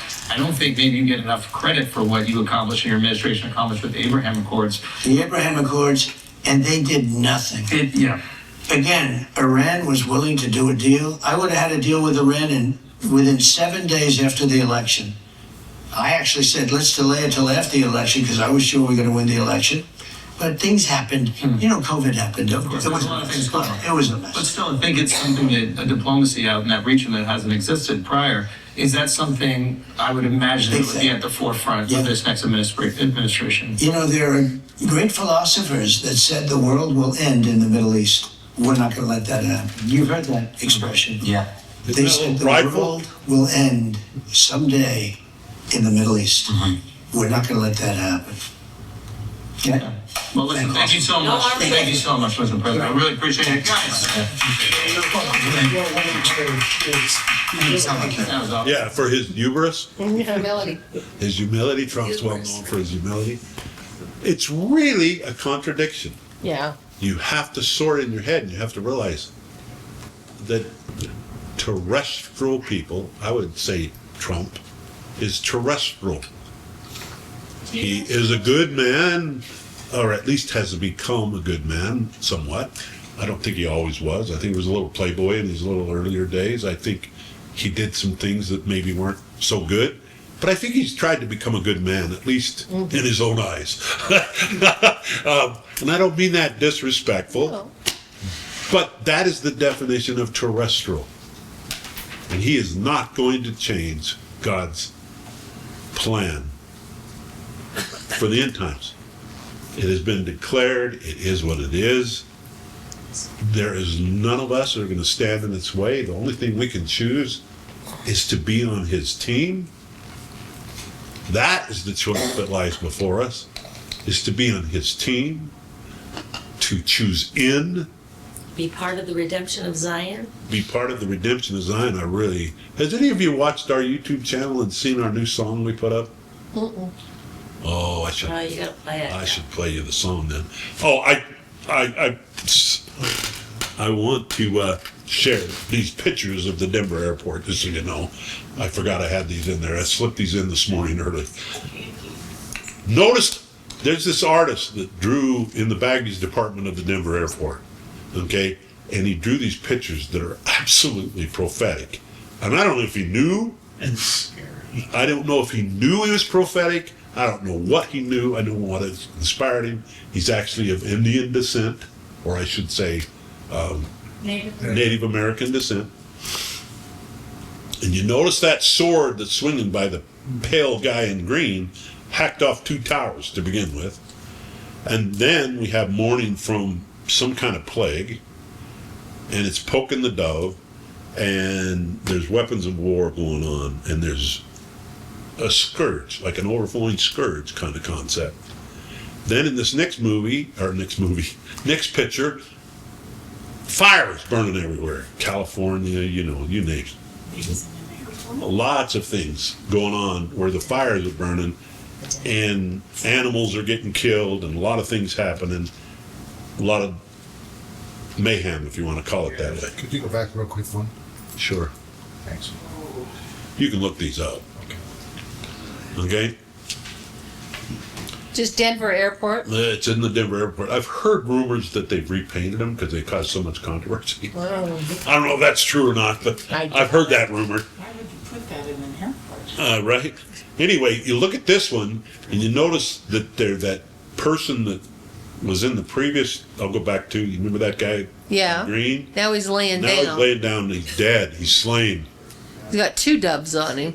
He's got 2 doves on him, the doves of peace. But if you look at that little orange-headed guy right here, Kind of a he's Where's of Waldo? German descent. He kind of looks like a young Trump With the red tie. with the red tie, and look at Melania next to him. Okay, This was long before. this is Papa- this is back in the '90s when they'd finished the Denver airport. Look at everybody's bringing their weapons of war too, and they're beating that sword into a plow. This is almost stating that this guy is going to bring peace to the earth, and everybody's going to bring them the weapons of war.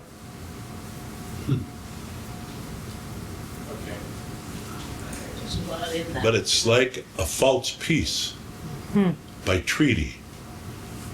Do you know the definition of the white horse? I think is very different than most of us think when it says the white horse with the bow, and everybody pulls out a bow and arrow like he's going to shoot.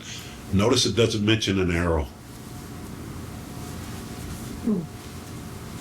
Actually, the word is the same as the bow in the heavens in Noah's Ark. What was that? Rainbow. It was a covenant. It was a mark of a deal that God made with us. Well, the white horse is a mark of trying to bring peace by treaty.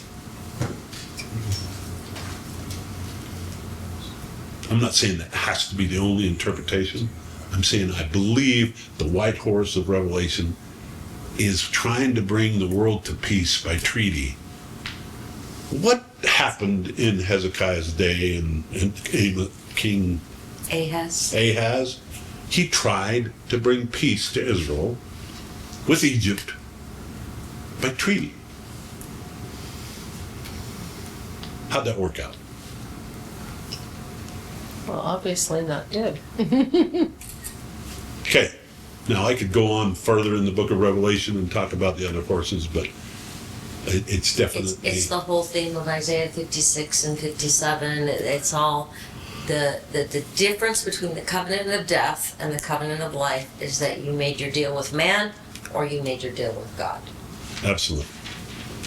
So this whole thing is about learning to trust in God rather than the treaties of men.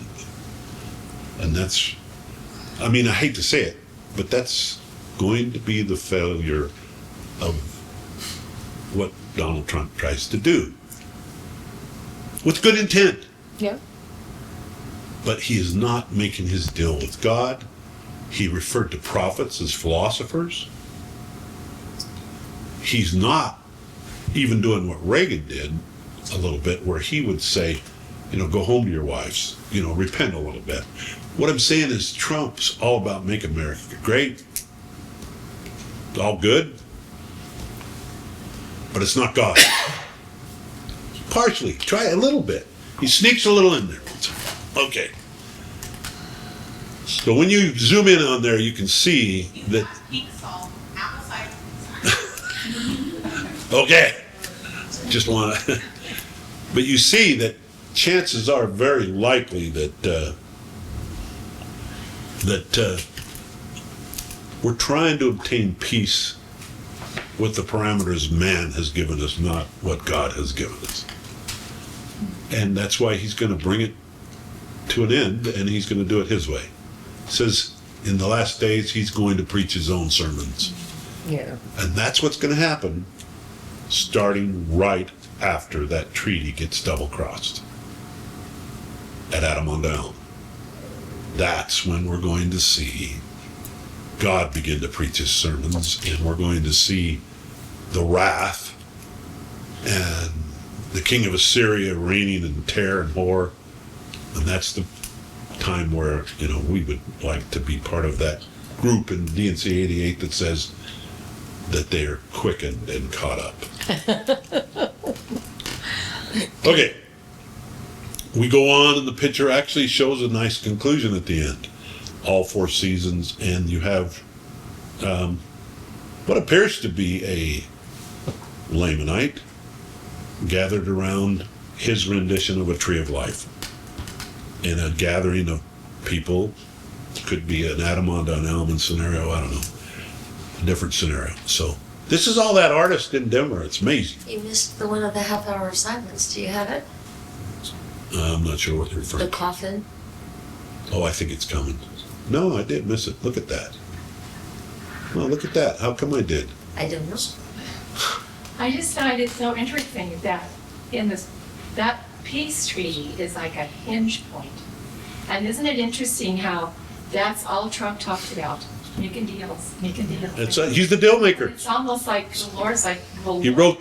here it is. So Yep. just watch this play itself out. Was his famous book, The Art of the Deal? Yeah. Okay. According to Daniel's numbers, that deal is October the 1st, 2027. Well, the second.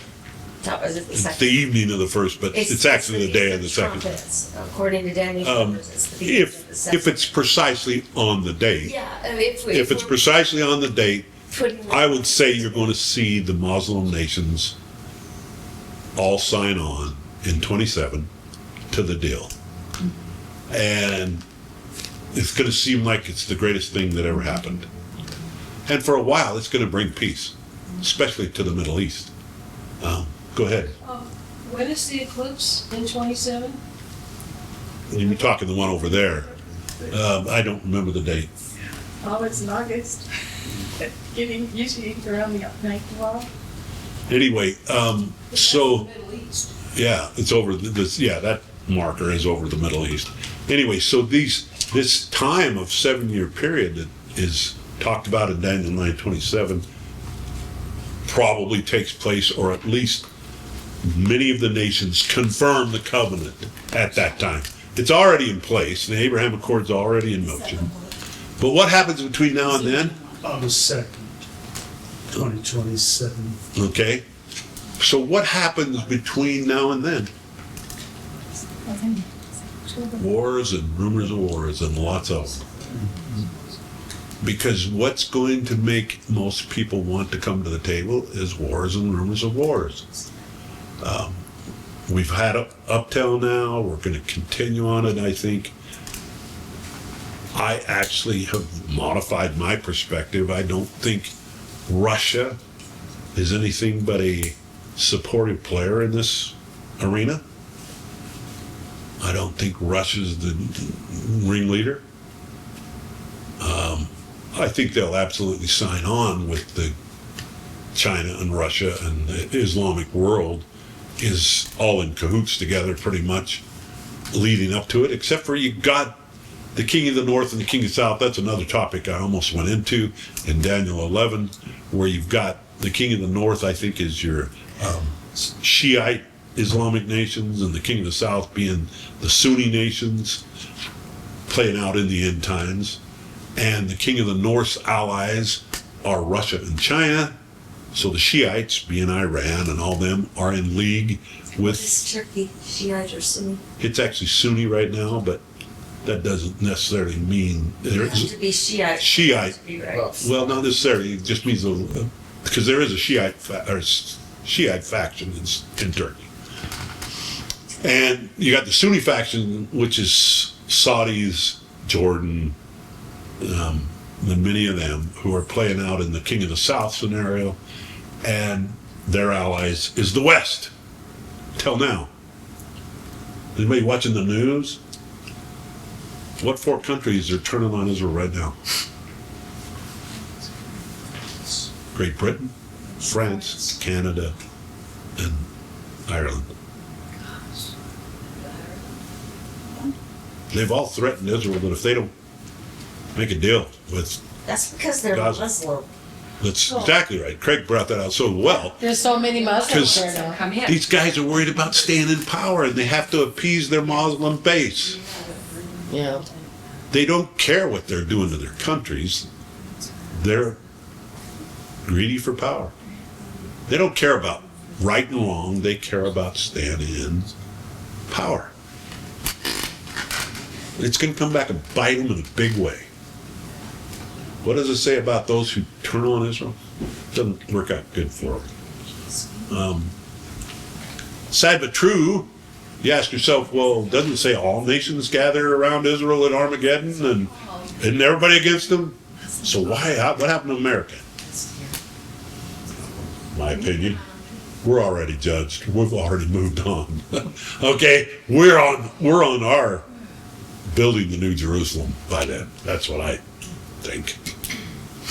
I think that the reason we're not gathered against Israel is because we're no longer a nation as we now know it. We're still a nation, but we're the beginning of the political kingdom of God, rolling into a glorious millennial day. We get judged first. On the ashes Well, of we've this gone nation, according to Wilford Woodward. Yeah. Have we gone through our civil war before they do? I believe.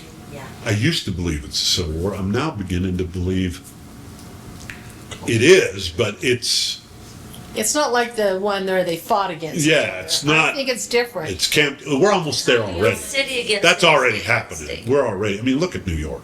Oh, yeah. Mom Donnie. Look at what's going on. Yeah. I mean, we're already in civil war. They're just Yes. It's not not guns a lot of and- shots being fired yet, but there are even some of those. You know. It has to be that conflict that we're experiencing actually right now that causes our nation to be able to be betrayed from within. Yep. That's Yeah. It's the Agreed. staging for that. Anyway. In Visions of Glory shows that the underground silo goes off and splits the country. That's internal. Yep. David Warwick talks about it, and I think Sarah Monet talks about it. Anyway, so that brings us to a conclusion of what I actually prepared for this. I just think we live in the most exciting times that ever has been, and yet it can be a little unnerving at times, right? Mm-hmm. But if you actually believe the King of Kings is in charge, it's not that scary. Yeah. It's like I've always said, you know, a coward dies 1,000 deaths, a hero but just one. Let's face it, we all gotta die. Yeah. Get over Be a hero. it. Be a hero. Live. Just don't torture me.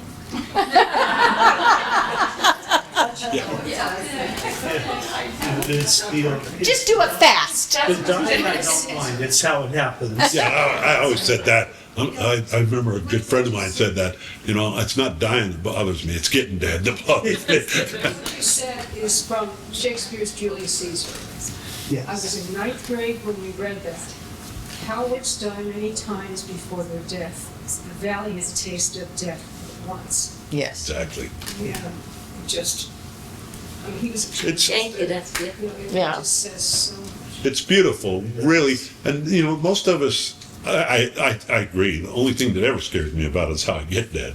It's a little, and you know, we all worry, you know, well, if I died, you know, who's going to watch over my family, or, you know, those that are left. We all have those concerns. Mm-hmm. But isn't our Father in heaven just as worried about everything we're worried about? Oh, yeah. Is he got it all in the palm of his hands? And if this life was the end, it's all stupid anyway. I just watched a video this morning that's so incredible. Answers in Genesis, Canada, and it said this guy has a intellectual discussion with Grok. You know what Grok is, right? Mm-hmm. Does everybody know what AI. Grok is? It's Elon Musk's AI. Like 4th or 5th generation Grok. It's the 4th generation of Yeah. Grok. And a lot of us are scared to death of artificial intelligence, and I get it. Mhm. It can be used for evil. I use it all the time anymore for good, just so you know. If you watch our Come Follow Me, most of the video or the pictures are AI generated. We'll have to do design redemption song. Yeah. Anyway, and I use it to help me create music. I use it in a lot of ways, and I'm going to show it. I'll share that with you if I can. Well, I was Get going it. to say, Colette, do you Before you- cast your phone to Yeah. Let's just put it on the navigate somewhere to your phone and you can cast it. No, I'll just put it on the TV from here. I think Can you? I Because I think thought she would can. have to cast it, I or don't you know, would I have think to I can do it. connect it. This is the song. If you go to DNC 84, you can pull out your scriptures. Just pull it out. The hymn is Yes. Go to DNC 84. Everybody, if you got your scriptures, look up DNC 84 and go to verse 99. This is what you're doing? You put music to the words? I Yes. did. Oh, cool. Yeah, you played that at the end of, didn't we listen to that on Come Follow Me? On my Come Follow Me, yes. Yeah. It is on my Come Follow Me, but if you haven't heard it yet, But he put it up separately. So I also put it up separately. So if you've all got it, I'll let you get it first so you Okay, can read let me along get with the words right out of DNC 84. Verse 99. You ready? No, Tell me when you're ready. Is everybody ready? no. I had my Who is phone it? on airplane mode and Verse 99. 99. Okay. Verse 99. In fact, you can read, go ahead and read verse 98 first, Rhonda. Read it out. I don't have it yet. Can Somebody got it? Read Yeah. verse 88. Or 98 before you do. Go ahead. Until all shall know me who remains. You can read along. Have brought again Zion. The Lord hath redeemed his people, Israel.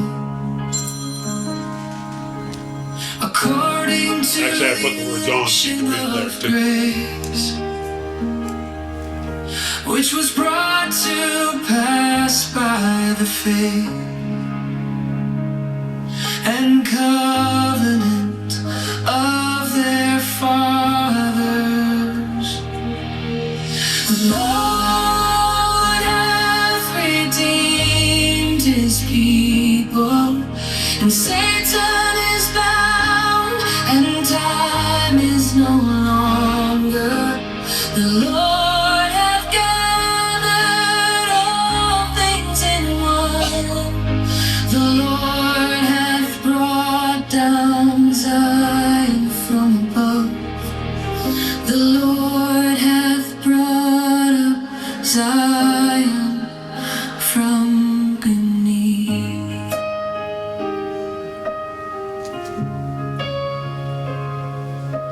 The earth hath travailed and brought forth her strength, and truth is established in her bowels.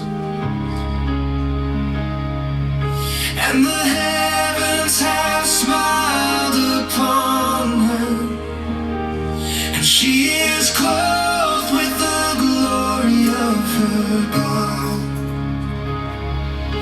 For he stands in the midst of his people. Glory and honor and power and might be ascribed to our God, for he is full of mercy, justice, grace, and truth and peace forever and ever. Amen. Forever and ever. Amen.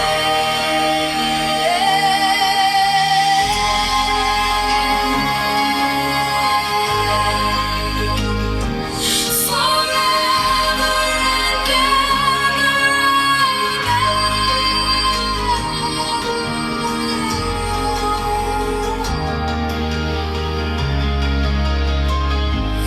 forever and ever, amen. Amen. Ooh, amen. Is there a way to get the sheet music from that? You're looking at it. I will be working on putting music to it. Because I would love to see it. This is amazing too. I love One for Israel.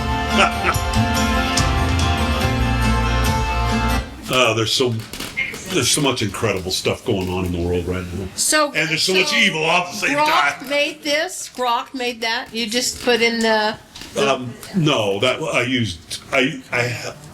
did a lot of work to create that with AI. Yeah. And So it's hard to say I wrote it, but I created it. Does that Yeah. make sense? No, yeah. I created that. Well, you didn't write the words. No. Yeah. God wrote the words, right? Yes. In Revelation. You had they were singing it, and then added the pictures and the words to put it together. Well, I created the John everything. Then I put that backdrops. Yes, I did that too. I did all of it. And But those are AI generated voices. Yes. Yes. They're not real people's voices. Put it on a Yeah, YouTube that's- or something, 'cause- That is on YouTube. Oh, so what do I look at? How do I- Go to Prophetic Appointments on our website, and you can actually go down to the music video part. And Zion is redeemed. Zion is redeemed, and look it up at Prophetic Appointments, and you can play that. I intend to chord it out so I can play it on guitar. I And wish I could get it on my Spotify. That's what I said to Suzanne when we listened to that on Sunday. I said, I love that. Isn't that? It turned out so beautiful. I'm so grateful. Oh, yeah. And you can't beat the words. God wrote the words, right? In Revelation. Yeah, I know. I'm done unless you guys got questions. Well, thank you. That was so fantastic. Oh, thank you. So much. That was great. Could I, just real quick, when Orson Hyde was at the temple, At the Mount of Olives. there was, well, but he was also Yeah, he went up on the Temple Mount too. on the mount. And it seems, I don't remember where I heard or read whatever, something where he was located. Do you remember if there's anything about where he was standing when he? Oh, I know exactly where he was standing. At least if you leave the rods, I know exactly where he's standing when he dedicated the temple. Where was that? It's on the Mount of Olives, facing. Oh, yes, I know, but he was also down on the Temple Mount. He did go up on Temple Mount, but he actually dedicated it from the Mount of Olives. In the Orson Hyde Park, almost. He was just over the fence. But I just was curious about just where he stood when he was on the Temple Mount. It seemed like someone said. Well, I could have probably asked that question, but I didn't ask it that directly. I'm gonna go back. It's in the old book about the life of Orson Hyde. I got a white cover, but also if you go to that passage where it's talking about him locating the temple on Temple Mount, it says that he did it with his rods. Oh. Orson Hyde. Also, I've got a single rod, but I've been told too that it's our spirit. Well, you're connecting. You're connected to the earth, connecting and so our the spirit. spirit is giving us It's those whether answers. you're receiving the channel, so to Yeah, I know. I love it. It's wonderful. speak. Just Thank you. It's Unless you got amazing. questions. Yeah. Am I still going to Israel? Tentatively, that's still on the board. My schedule has gotten more and more crazy constantly, so I have not put the details together yet. And if I don't hurry, nobody's going to be able to put it together with me. But it's probably going to be the first 2 weeks in December. Do you think they're doing the red heifer this year? I've come to realize it doesn't matter. Yeah. Okay, it could. Go ahead. You have a question? Finish your thought. And next year, in March, right in that area, I want to go back to Egypt and do the Sinai, or the Exodus tour again, and actually go through and climb Mount Sinai, because of all the crazy things. Last time I went, I didn't take the rods on Sinai. Can you believe that? I didn't even think about it. That tells you how much I don't pay attention to that much. But when we went to Noah's Ark, that's actually why we went to Noah's Ark, because they paid my way to go use the rods over there, believe it or not, to go see Noah's Ark. That guy that I showed you in the yellow shirt, Andrew, which is our friend, he says, I got to get you to Noah's Ark in Turkey. And I says, well, can you put me up? Take care of me? And he said, yeah. So that's why we went to Noah's Ark. And we were able to go to Noah's Ark that way because he actually paid my way.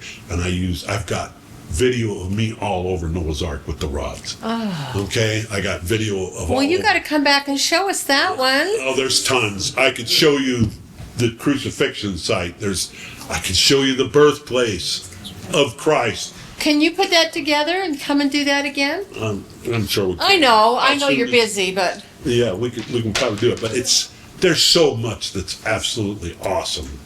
Go ahead. Is it Ron Wyatt's? Ron Wyatt is who? Wait, was he, is the one that he said was the ark? Is Yes. Oh, absolutely. Yes, yes. Okay. And you want to know what's fascinating? I come to find out from Andrew Jones.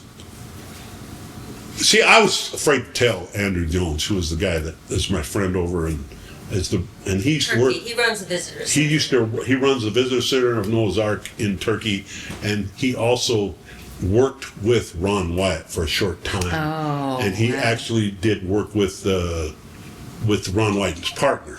He that was we young. met He was a teenager. in the Wonder Museum. Dave Reef's father, what's his name? Richard. Richard Reefs, who was a very close associate with Ron Wyatt. Unbelievable opportunities God has put in our laps. That's what the earth remembers. And the earth remembers. Just incredible stuff. What do they call it? Drogue stones for the ark that got. Do you understand how the ark worked? They had these big heavy stones that they would put down behind it that would hit and keep, and also create drag so that it would keep the ark facing into the wind. Flip it. So it wasn't sideways and get flipped, but it was always facing into the wind. They would hang these great big heavy stones off the ark.